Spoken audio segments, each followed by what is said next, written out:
my name is Jennifer Sanders, and tonight I'd like to talk to you about the negative effects of women in reality TV. The purpose of my speech is to persuade you, my audience, to stop supporting the negative stereotypes that reality TV can portray towards women. What inspired this speech was, it was about 8 o'clock, and I was just finishing my household chores, and I was winding down for the evening, and I decided to watch a little TV. As I was surfing the channels, I noticed there was a lot of reality TV programs. Now, one that caught my eye in particular was the show called Wife Swap. Now, for those who haven't seen the show, Wife Swap is a show where two married couples actually switch wives. And they go and live in each other's household for a certain amount of time. They live with the husbands and with the children, and they actually run their households for an amount of time. Then, after a certain amount of time, these women switch how the household is ran and use what they believe how the household is run. Now, as I was watching this show, I found it quite embarrassing as a woman that I don't know any woman that would let another woman come into their household, live with their husband and children, and run their household. So I found that a bit alarming.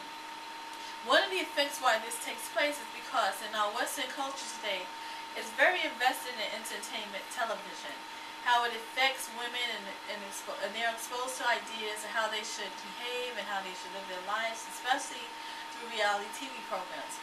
Because of this problem, there's a growing concern how reality TV can help perpetuate negative stereotypes concerning women. One cause is that television is the most present viewed mediums in this country. That's why it has a large effect on the way women see themselves and how others view them as well. These negative stereotypes are harmful to women because they confine women either as commodities or desperate individuals obsessed with marriage at any cost, regardless how degrading they are portrayed. According to psychologists who are beginning to study the dark side of these reality programs, the emotional drama it causes, and they have it can be found on this website called www.rap.com. And these findings, female characters make up 32% of the rising characters on TV. Also, this survey conducted by International Central Institute of Youth Educational Television by Dr. Maya Gosh showed that the media is still conformed to these negative stereotypes and images of women, especially in reality TV programs.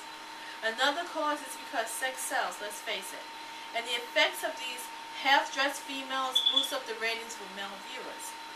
Blondes are always airheads with big breasts and no common sense. Redheads are usually attractive tomboys, and brunettes are arrogant and they're with the usual ethnic stereotypes that follow. Usually a loudmouth African American female on these shows. Even though the last 20 years we have seen growth in the presence and the influence of women in the media, like Oprah and Diane Sawyer, nevertheless, female negative stereotypes continue to drive the media we consume every day. We see these women, and young girls see themselves as images, and they're not pleasant. They're destroying how they see themselves in the future. Why should we care about these images portrayed by women? Because of their popularity. They also create impressions for young girls like your daughters and your nieces. They think they're supposed to conduct themselves in the same way. They are taught to believe that this is a way for them to become famous. By supporting these rating shows like VH1's Flavor of Love, Rock of Love with Bret Michaels, and The Bad Girls Club, just to name a few of these shows continuously show women who wear skimpy clothes, drink too much, have sex with anything with a pole in some of these cases. These are the negative effects of these programs.